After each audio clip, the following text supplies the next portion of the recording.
Hello students, today we are going to start our next chapter, 12th chapter, that is atoms. So सबसे पहले atom की discovery से हुई उसका जो स्ट्रक्चर है आज हम लेके चलते हैं कि बीच में एक न्यूक्लियस होता है पॉजिटिवली चार्ज और इलेक्ट्रॉन्स उसके अराउंड रिवॉल्व करते हैं. तो सबसे पहले वो स्ट्रक्चर कैसे आया, कैसे डिस्कवरी स्टार्ट हुई, वो सारा हम पढ़ेंगे. तो जो फर्स्ट मॉडल आया था about the structure of atom वो आया था थॉमसन मॉडल. जे थॉमसन ने ये मॉडल प्रपोज किया था. अकॉर्डिंग टू दिस मॉडल जो एटम है वो पॉजिटिवली चार्ज स्फीयर से बना हुआ है, जिसमें यूनिफॉर्मली पॉजिटिवली चार्ज है ये स्फीयर, जिसमें negatively charge electrons uniformly embedded हैं. जैसे वाटरमेलन में सीड्स होते हैं, कहीं कहीं पर सीड्स होते हैं, वैसे ही यहाँ पर पॉजिटिवली चार्ज स्फीयर में कहीं कहीं पर क्या होंगी, इलेक्ट्रॉन्स होंगे. जितना पॉजिटिव चार्ज होएगा उतना ही नेगेटिव चार्ज होएगा. तो atom as a whole stable हो जाता है और न्यूट्रल हो जाता है. The mutual repulsion between the electrons balance हो जाती है by their attraction with the positively charge matter.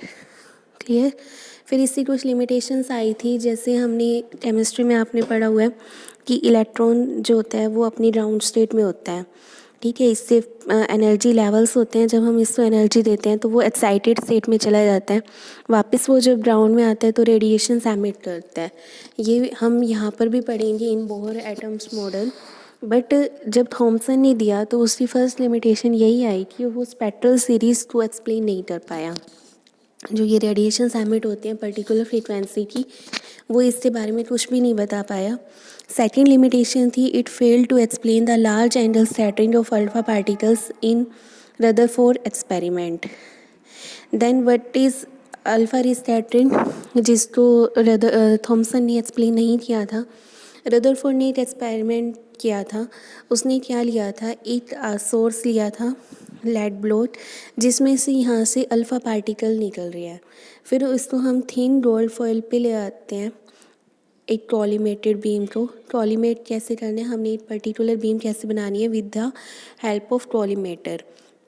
फिर ये जब रोल्ड फॉइल पे अल्फ़ा पार्टिकल स्ट्राइक करते हैं तो हमें लार्ज एंगल स्कैटरिंग मिलती है हर डायरेक्शन में. तो इसको भी थॉमसन एक्सप्लेन नहीं कर पाया था. तो अब हम इस एक्सपेरिमेंट को डिटेल में पढ़ते हैं.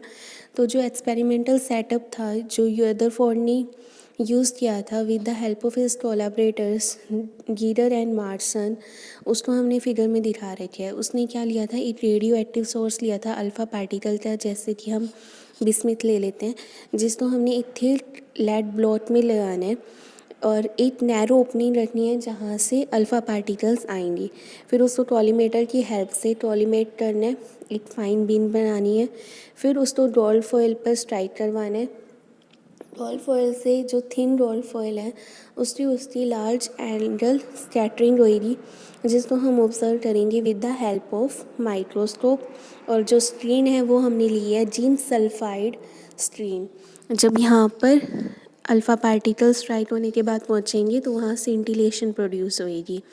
तो जो अल्फ़ा पार्टिकल्स हैं उसको हमने कॉलीमेट किया है in a narrow beam through a narrow slit. फिर उसको रोल्ड फॉइल पर एलोइट फोल्ड करवाया है. रोल्ड फॉइल की हमने थिकनेस देखो कितनी कम ली है, 2.1 इंटू 10⁻⁻⁷ मीटर. फिर जो अल्फ़ा पार्टिकल्स हैं जो स्कैटर हो रहे हैं इन डिफरेंट डायरेक्शंस, वो ऑब्जर्व हो रहे हैं with the help of rotatable detector. और यहाँ पर एक स्क्रीन है और एक माइक्रोस्कोप है, दोनों ही रोटेट कर सकते हैं, स्क्रीन भी एज वेल एज माइक्रोस्कोप भी. फिर इसने रदरफोर्ड ने ऑब्जर्वेशन क्या की, जो most of the alpha particles हैं वो सीधे जा रहे हैं बिल्कुल, उसमें कोई भी कोलिजन नहीं हो रहा, कोई डेविएशन नहीं हो रहा. और 0.14% जो है वो स्कैटर हो रहे हैं बाय मोर देन 1 डिग्री. मतलब ऐसे थोड़ा सा स्कैटर, 1 डिग्री से थोड़े से ज़्यादा सी स्कैटर हो रहे हैं. और बिल्कुल कम नंबर में about 1 alpha particle in every 8000 alpha particle deflect हो रहे हैं by more than 90 degree angle. तो जो n है वो डायरेक्टली प्रोपोर्शनल किसके आ रहा है, 1/sin⁻⁴ θ/2 की, where n is the number of alpha particles scattered per unit area at scattering angle theta varies inversely as sin⁻⁴ θ/2. ठीक है। अब इसकी एक्सप्लेनेशन क्या है कि जैसे आपको पता है कि एटम में क्या होता है, एक न्यूक्लियस होता है और एक साइड पे क्या होते हैं, इलेक्ट्रॉन्स रिवॉल्व कर रहे होते हैं। तो जो हमने फर्स्ट बोली थी कि जो most of the alpha particles हैं वो स्ट्रेट जा रहे हैं। क्यों जा रहे हैं? क्योंकि इनके बीच में तो अट्रैक्शन है, इलेक्ट्रॉन और अल्फ़ा पार्टिकल पॉजिटिव है, तो यहाँ से तो वो स्ट्रेट चले जाएंगे। रिपल्शन किसके बीच में होएगी? पॉजिटिव पॉजिटिव के बीच में। तो जो यहाँ पर क्लोज आएगा उसको रिपल्शन मिलेगी और तब वहाँ पर क्या होएगी? डेविएशन होएगी। और जो बाकी पार्टिकल्स हैं जो बिल्कुल पास से आ रहे हैं वो वापस चले जाएंगी। यहाँ से आएगा जो न्यूक्लियस थी बिल्कुल हेड ऑन कोलिजन करेगा, वो यहाँ पर 180 से रिफ्लेक्ट बैक होएगा। क्लियर? सो जो स्ट्रॉन्ग रिपल्शन मिलेगी वो हेड ऑन कोलिजन पे मिलेगी, बाकी सारा सीधे चले जाएंगे या बिल्कुल लिटिल डेविएशन के साथ जाएंगे। सो हमने जो बीच में जहाँ से उसको हैवी रिपल्शन मिल रही थी अल्फ़ा पार्टिकल्स, तो उस हैवी चीज़ को क्या बोल दिया? न्यूक्लियस। आज तो हम डायरेक्टली बोलते हैं कि ये न्यूक्लियस है, बट इसको नेम जो न्यूक्लियस का सबसे पहले दिया था वो दिया था रदरफोर्ड ने। ठीक है, तो ये डेविएशन दिखा रखी है। Now what is the distance of the closest approach? Closest approach का मतलब होता है कि जो अल्फ़ा पार्टिकल हैं वो कितने क्लोज आ सकते हैं जब तक कि उसमें डेविएशन ना हो। कितने क्लोज आ सकते हैं कि उसमें डेविएशन नहीं हो रही। To calculate the nuclear dimension from the alpha scattering experiment, Rutherford ने एज्यूम किया था कि जो एटॉमिक न्यूक्लियस है वो हैवी है, कि ये कोई भी मोशन नहीं करेगा, its motion is completely disregarded due to the impact of nucleus, due to the effect of the mass of the nucleus. ये बहुत हैवी है तो इससे मोशन को टोटली डिसरिगार्ड कर दिया गया था। तो यहाँ पर जो ये आर नोट है ये क्या है कि यहाँ तक अल्फ़ा पार्टिकल आया, फिर वापस उसने अपने पाथ को क्या कर लिया? रिट्रेस कर दिया। तो this R naught is the distance of closest approach. और फिर इसने एजम्पशन, सेकेंड एजम्पशन क्या की थी रदरफोर्ड ने, कि जो न्यूक्लियस और अल्फ़ा पार्टिकल है दोनों तो हमने पॉइंट चार्जेस लेने हैं जिसकी कोई भी डायमेंशन नहीं है। Second is due to the elastic collision between the nucleus and the alpha particle, मतलब कोई भी एनर्जी का लॉस नहीं होएगा। Now what is the distance of closest approach? Closest approach is the minimum distance up to which an alpha particle travelling directly towards the center of the nucleus can move before coming to rest and then retrace its path। मतलब यहाँ पर वो rest पर आएगा फिर वो अपने path को रिट्रेस करेगा। तो किस मिनिमम डिस्टेंस तक वो आ सकता है? That is the distance of closest approach. अब हमने इस आर नोट के लिए एक एक्सप्रेशन निकालना है, तो हमने एक एज्यूम किया कि जो अल्फ़ा पार्टिकल है वो मूव कर रहा है with velocity v directly towards the centre. अब जब ये अप्रोच करेगा पॉजिटिव न्यूक्लियस तो उसको रिपल्शन मिलेगी और काइनेटिक एनर्जी किस में कन्वर्ट होनी स्टार्ट हो जाएगी? पोटेंशियल एनर्जी में, due to the electrostatic force of repulsion at a certain distance R naught from the nucleus the alpha particle stops for a moment. पहले जैसे मान लो यहाँ पर वेलोसिटी पॉजिटिव है तो इस पॉइंट पर आके उसकी वेलोसिटी ज़ीरो होएगी, तभी नेगेटिव बनेगी। वेलोसिटी में हम डायरेक्शन के कारण क्या लगाएंगे? नेगेटिव। तो for a moment particle stop होएगा, मतलब उसकी वेलोसिटी ज़ीरो होएगी, then begins to retrace its path. और डिस्टेंस आर नोट को हम क्या बोल देंगे? Distance of closest approach. तो हमने क्या करना है? काइनेटिक एनर्जी लिखनी है हाफ mv², और काइनेटिक एनर्जी किस में कन्वर्ट हो रही है? पोटेंशियल में। तो यहाँ पर पोटेंशियल एनर्जी का फॉर्मूला क्या आएगा? पोटेंशियल एनर्जी जैसे हमने इलेक्ट्रोस्टैट में लिखी थी सेम वही है, 1/4 pi epsilon not Q1 Q2 by में आर स्क्वायर से। तो आपके पास क्या आएगी? फोर्स इंटू डिस्टेंस कर दो, वर्क आ जाएगा, या वर्क और एनर्जी इक्विवेलेंट होते हैं, तो फोर्स इंटू डिस्टेंस से आपके पास क्या आ जाएगी? Potential energy. तो एनर्जी आपके पास आ गई Q1 Q2 बाई में आर नॉट। अब यहाँ पे Q1 क्या है? Q1 is the charge on the alpha particle. Alpha particle होता है हीलियम का न्यूक्लियस। हीलियम के न्यूक्लियस में 2 प्रोटॉन्स एंड 2 न्यूट्रॉन्स होते हैं। प्रोटॉन पे चार्ज होता है जितना इलेक्ट्रॉन पे होता है, तो चार्ज आ जाएगा 2e, न्यूट्रॉन्स न्यूट्रल होते हैं, एंड सेकंड Q2 चार्ज क्या आएगा, charge on the nucleus, that is atomic number multiplied by E। तो ये आ जाएगा K2e into ZE by R0। R0 पर K और U इक्वल हो जाएंगी, kinetic energy is equal to हो जाएगा पोटेंशियल एनर्जी। तो ये आ जाएगा half mv² is equal to K2e ZE upon R0। यहाँ से R0 की वैल्यू आ जाएगी 4kZe² बाई mv²। तो जो रेडियस ऑफ न्यूक्लियस होती है वो must be smaller than R0 होनी चाहिए, तभी उसका इम्पैक्ट मैक्सिमम आएगा।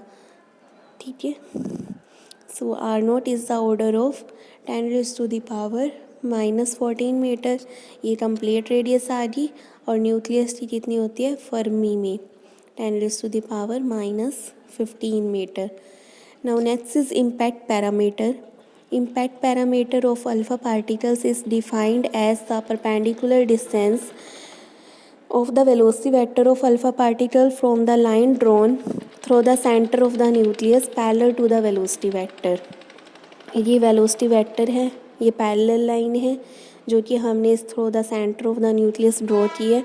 तो इन दोनों के बीच का डिस्टेंस जब अल्फ़ा पार्टिकल फॉर अवे है from the atom is known as impact parameter. मतलब बी यहाँ पर क्या है, इम्पैक्ट पैरामीटर।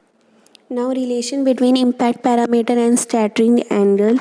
इम्पैक्ट पैरामीटर का फॉर्मूला ये direct 1/4πε0 Z² cot θ/2 upon K alpha. K alpha is kinetic energy of the alpha particle.